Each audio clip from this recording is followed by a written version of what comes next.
go shopping for these boxes, make sure you get the kind with the circular knockout, not the other type that's more common.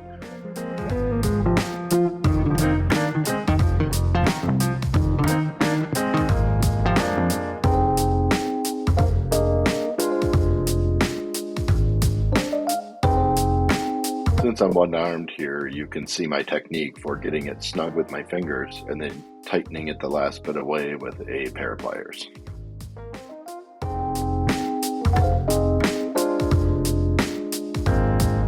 I know I have a note here on the screen, but I can't stress enough the importance of inspecting the inside wires to make sure you did not cut the insulation, as you can cause shorts. Before I started using these crimp-on terminals for these types of boxes, I used to just solder the wires and then bend them with a pair of needle nose so they would work just like regular solid wire, then wrap it around the terminals.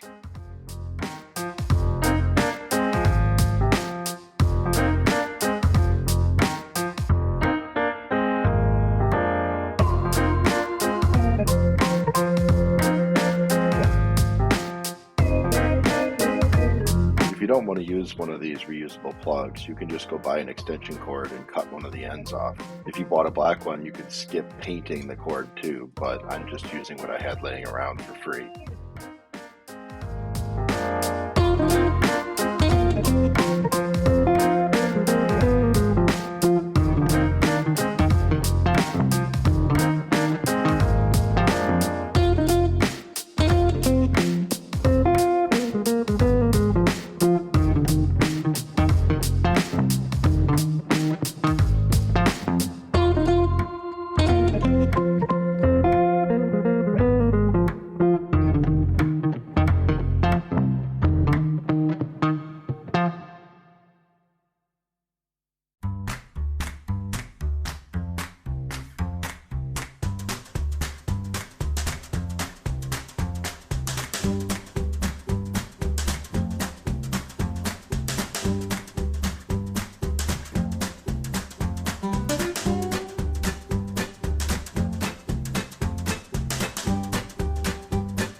I've been using acetone for years to wipe down metal before painting, and I thought I'd try it here. It worked out really well and removed all the oil and dirt residue.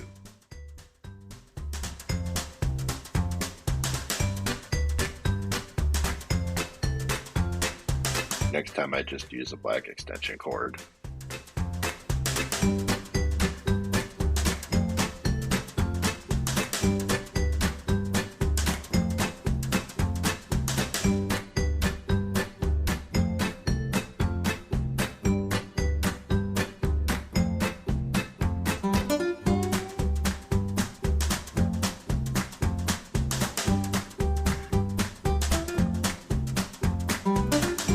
You could just use a regular outlet blade. I just didn't want the screws to be visible, so I used a fancy one.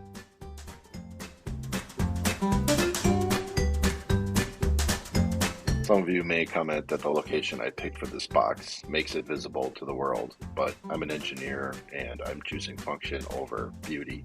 I can reach this sitting in my chair. That's what I want.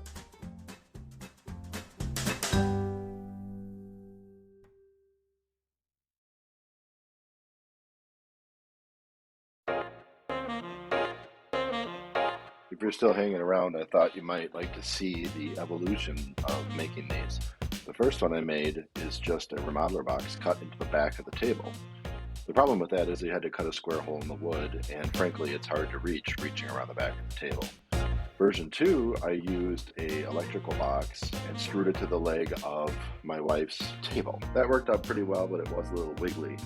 So I went searching at Menards and found the box you see in this video, which has nice big flat tabs and should keep the box really relatively stable. So I'm pretty happy with it, and this way you can mount it wherever you want.